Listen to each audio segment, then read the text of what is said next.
Bienvenidos a Paranormalmente. Hoy os traigo una historia que os pondrá los pelos de punta. Bienvenidos, buscadores de lo oculto. Hoy nos adentramos en un misterio que ha fascinado a la humanidad durante milenios. ¿Podría el relato bíblico del gran diluvio tener raíces en la realidad? La figura del Arca de Noé es icónica, sin embargo, no es la única.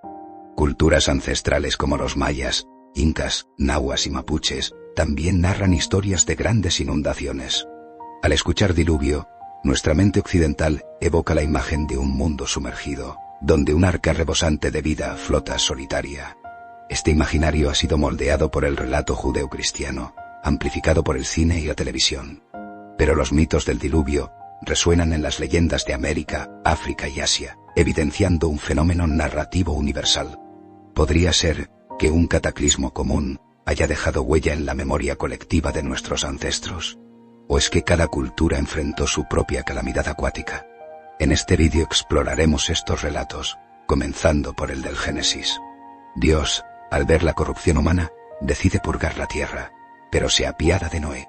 Le instruye construir un arca de maderas resinosas, sellada con betún, de aproximadamente 150 metros de largo, 25 de ancho y 15 de alto. Traeré un diluvio que arrasará toda carne bajo el cielo, advierte, pero contigo haré un pacto. Noé debía embarcar a su familia y una pareja de cada ser viviente. Sin embargo, un detalle a menudo pasado por alto es que, según Génesis 7, debía también llevar 7 parejas de animales puros, aquellos permitidos para el consumo bajo las leyes del Deuteronomio. Rumiantes de pezuña partida como bueyes, carneros y gacelas. Así, en el arca, había 7 parejas de cada uno de estos animales sagrados. Acompáñenme a desentrañar el misterio tras estos relatos y a descubrir qué verdades se esconden en ellos. Saludos, buscadores de lo místico y lo ancestral. Hoy, en nuestro rincón de lo inexplicado, os traigo una historia que resuena desde el principio de los tiempos. La gamuza, esa criatura que parece hermana de la cabra, habita entre los majestuosos Alpes. Pero vayamos al corazón del relato, a ese momento en que Noé, obediente a la voz divina, se preparó para el gran diluvio. Según las escrituras sagradas, en el año 600 de su vida, un día 17 del mes segundo, los cielos se abrieron y las profundidades liberaron sus aguas. Durante 40 días y noches, la lluvia incesante cubrió la escoria tierra, elevando las aguas hasta ahogar las cumbres más altas, superándolas por unos 7 metros. La vida en tierra firme cesó. Pero, ¿cómo concluyó esta epopeya? Nos lo revela el capítulo 8 del Génesis. Dios, en su infinita compasión, no olvidó a Noé ni a las criaturas del arca. Envió un viento y las aguas comenzaron a retroceder. El arca encontró su descanso sobre los montes de Ararat. Las aguas continuaron menguando, y al 10º mes, las cimas de las montañas se dejaron ver. Noé abrió la ventana y liberó al cuervo, y luego a la paloma, que regresó con un olivo en su pico, señal de que la tierra renacía. Finalmente, el año 601 de Noé, él y su familia salieron, liberaron a los animales y ofrecieron sacrificios a Dios, quien, en señal de pacto, colocó su arco iris en el cielo, testigo de su promesa. Nunca más las aguas exterminarían toda carne. Este relato es parte del Pentateuco, esa colección de 5 libros que la tradición atribuye a Moisés. Conocido como la Torá para los judíos, los cristianos añadieron muchos más escritos, tejiendo lo que conocemos hoy como la Biblia. Un viaje, queridos amigos, desde lo primordial hasta lo eterno. En el vasto universo de las escrituras sagradas, el Antiguo Testamento emerge como la primera sección de la Biblia, uniendo a judíos y cristianos bajo una narrativa compartida del diluvio. En el Islam, otro pilar de las religiones abrahámicas, Moisés es venerado como un profeta de gran relevancia. El Corán, sin embargo, relata la historia de manera distinta, no como un diluvio universal, sino como una inundación enviada por Alá, castigando la desobediencia del pueblo del profeta Nuh, conocido como Noé en árabe. El Corán detalla el inicio de este evento en la Sura 54, aleyas 11 a 12. Abrí las puertas del cielo con un agua torrencial. También hice brotar agua de la tierra, y se encontraron las aguas.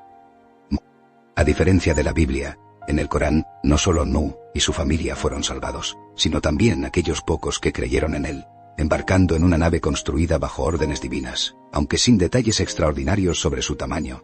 Los incrédulos, incluso un hijo de Nu, perecieron, confiando erróneamente en la seguridad de una montaña. Es crucial mencionar que pese a las numerosas historias en Internet sobre el hallazgo del arca en el monte Ararat, los expertos coinciden en que se trata de formaciones naturales, como en el sitio de Durupinar, Turquía.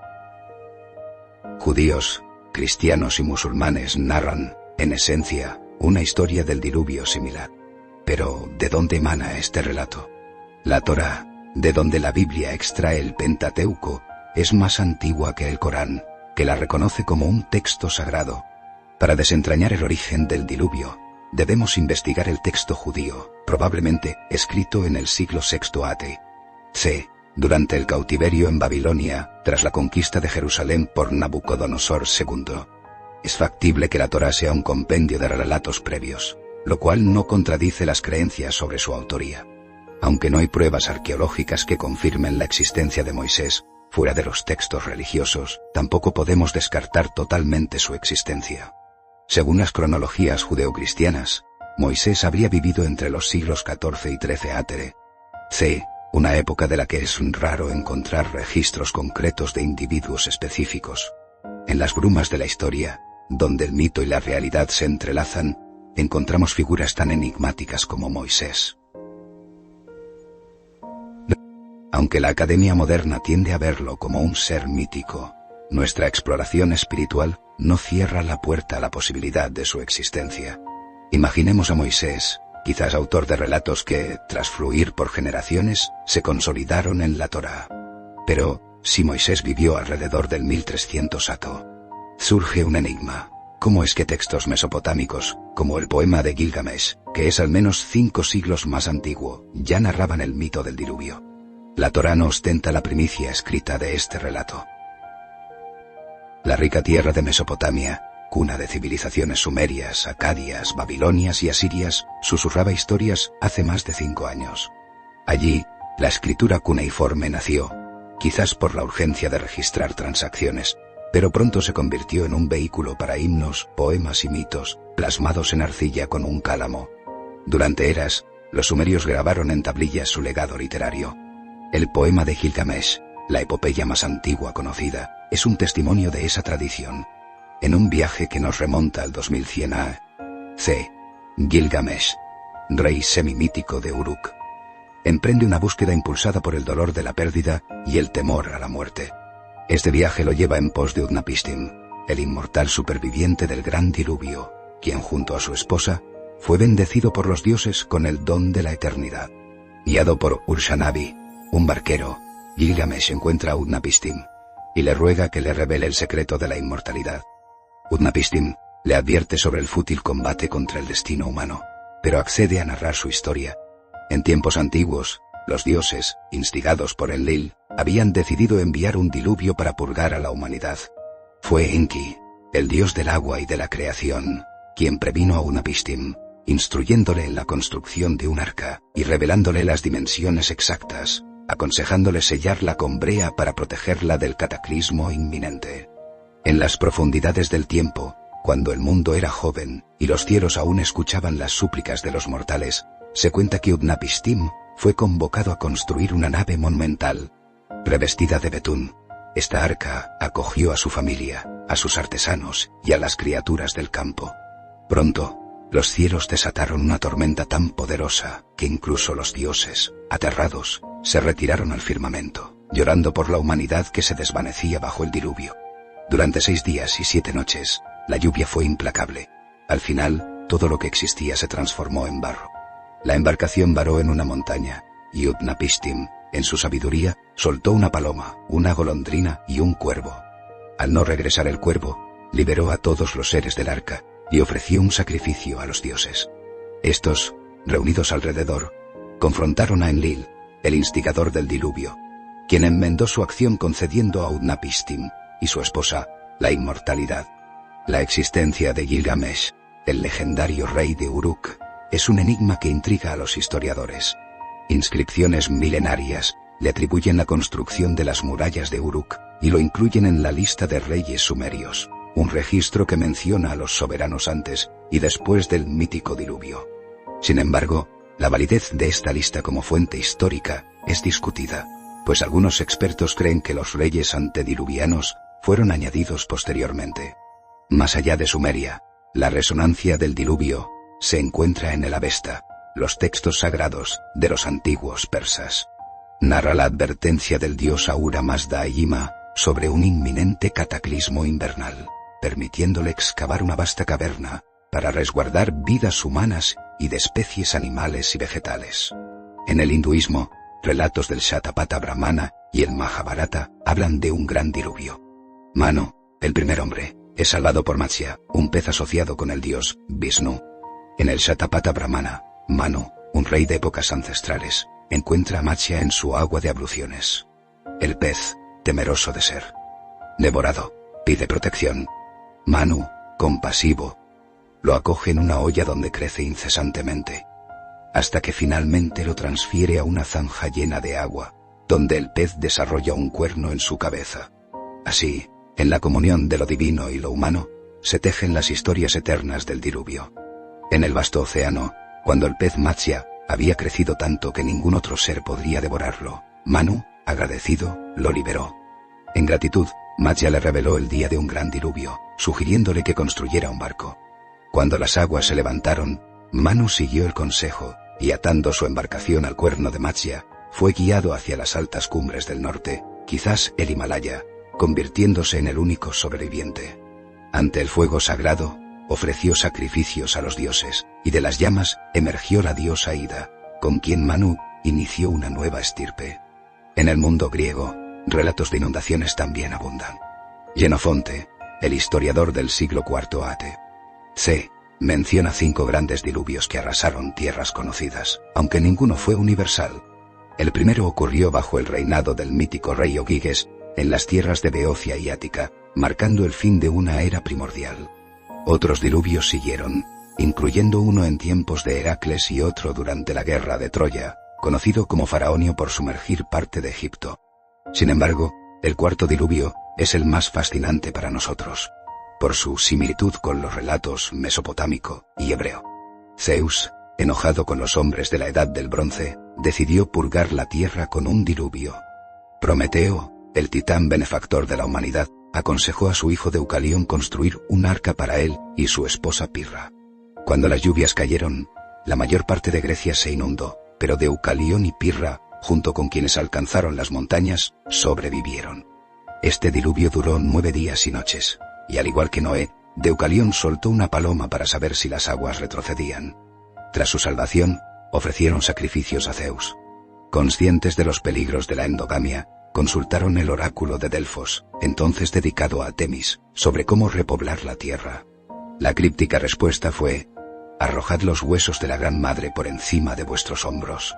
Interpretaron que la Gran Madre era Gea, la tierra misma, y que sus huesos eran rocas. Así, al lanzar piedras sobre sus hombros, éstas se transformaban en hombres y mujeres, y así comenzó de nuevo la humanidad. En este místico viaje a través del tiempo y el espacio, exploraremos los relatos diluvianos de diversas culturas alrededor del globo, incluyendo los pueblos originarios de América. Pero antes de alejarnos de la mística región entre Oriente Medio y Europa del Este, profundicemos en las 3 principales teorías sobre la posible realidad histórica del diluvio en esta área. La primera hipótesis sugiere que un desbordamiento extraordinario de los ríos Tigris y Éufrates pudo haber originado el mito sumerio del diluvio. Un análisis de excavaciones de los años 30, en la antigua Shuruppak, ciudad de Utnapishtim del poema de Gilgamesh, revela capas de arena y arcilla aluvial que datan del 2900 a.T. C. Evidencia de una inundación tal vez causada por la abulsión de un río, un fenómeno común en esta cuenca fluvial. La segunda teoría nos transporta aún más atrás, a la glaciación Burm, o Edad de Hielo. Durante este periodo, enormes casquetes de hielo cubrían vastas extensiones terrestres. Con el ascenso de las temperaturas, hace entre 21.000 y 12.000 años, el nivel del mar subió 130 metros, transformando el fértil lecho del actual Golfo Pérsico en un mundo submarino, obligando a sus habitantes a buscar tierras más altas y seguras. Por último, la hipótesis del diluvio del Mar Negro postula que hacia el 6800 a.C., un aumento de las aguas del Mediterráneo, tras la ruptura de un umbral rocoso en el Bósforo, transformó el Mar Negro de un lago de agua dulce en un mar salado, desplazando a las comunidades de sus riberas hacia Europa del Este y Asia, llevando con ellos la semilla del mito.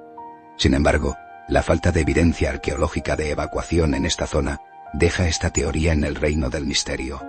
En aquel entonces, los humanos buscaban respuestas, y quizás algunas de las teorías aventuradas en esa época revelaron el enigma del mito del diluvio en esa región. Sin embargo, como mencionamos al inicio de nuestro viaje, los relatos de diluvio se expanden por todas las culturas del mundo. En China, por ejemplo, antiguos textos recopilados en obras como el Siji o el Shanhai Jing narran una inundación que alzó las aguas hasta el cielo, sin vincularse a un castigo divino ni a la exterminación de la humanidad. Pero en textos como el Lizi, el Chuzi o el Huainanzi, que datan entre los siglos V y II a.C., encontramos un relato más detallado. En esos tiempos, el dios del agua, Gong, en una contienda con otra deidad, azotó con su cabeza uno de los 4 pilares que sostenían el cielo, provocando su inclinación y ruptura, sumiendo al mundo en aguas. Los animales salvajes devoraban humanos, mientras las aves rapaces cazaban ancianos y niños. Nuwa, la diosa creadora con cuerpo de serpiente, quien moldeó a los primeros humanos de arcilla y les dio el don de la procreación, sacrificó las patas de una tortuga marina gigante para reparar el pilar destruido. Luego, fundió piedras de 5 colores, sellando las grietas del cielo. Sin embargo, la inclinación entre el cielo y la tierra permaneció, explicando por qué los ríos chinos fluyen al este y el sol avanza hacia el oeste. Viajemos ahora a América. Entre los cheyennes, nativos de las grandes llanuras de Norteamérica, se conserva el relato de una inundación que alteró su historia, probablemente en el valle del río Missouri. Otra tribu, los Pies Negros, narran el lenguaje en una montaña, donde el dios creador Napi, conocido como el Anciano, cuenta cómo una gran inundación cubrió la tierra, salvo una montaña donde los sobrevivientes se reunieron.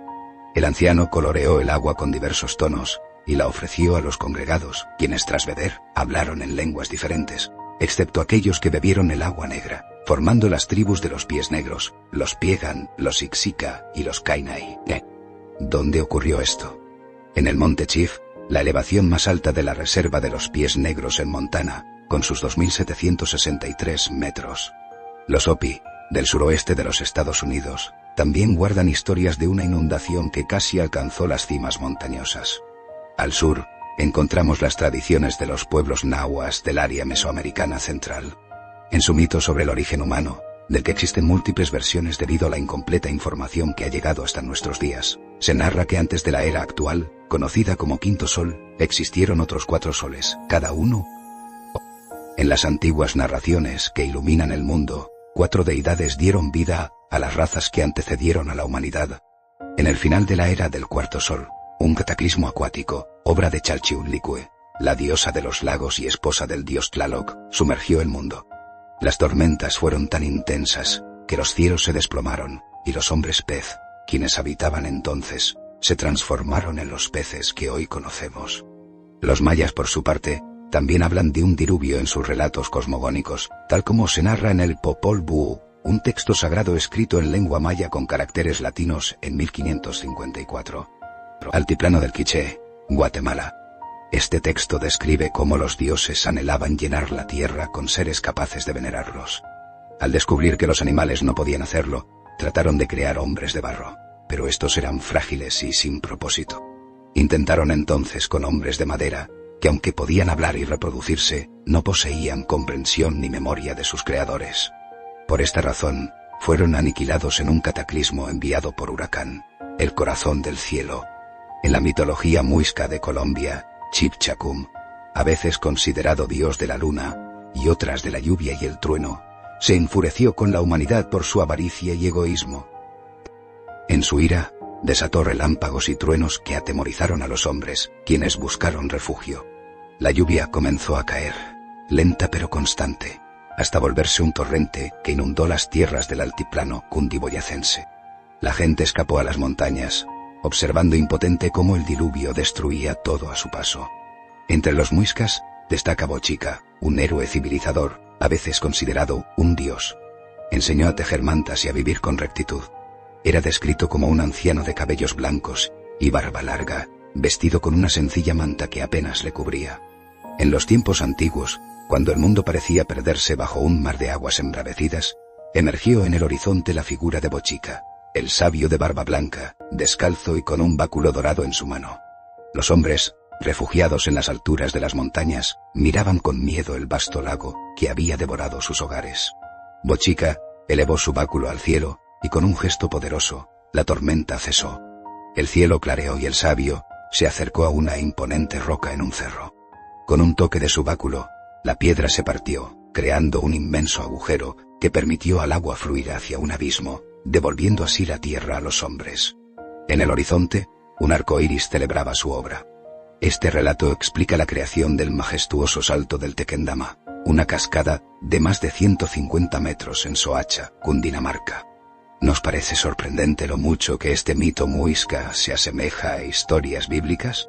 Es importante recordar que estas historias fueron transmitidas por cronistas y misioneros españoles, quienes probablemente incorporaron elementos del cristianismo.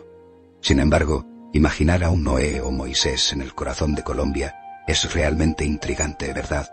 Dirijámonos ahora a la meseta del Collao, entre Bolivia, Perú y Chile, donde la leyenda Uru narra que tras un diluvio, el lago Titicaca fue testigo de los primeros rayos del sol. Y hablando de los Andes, ¿qué de los incas?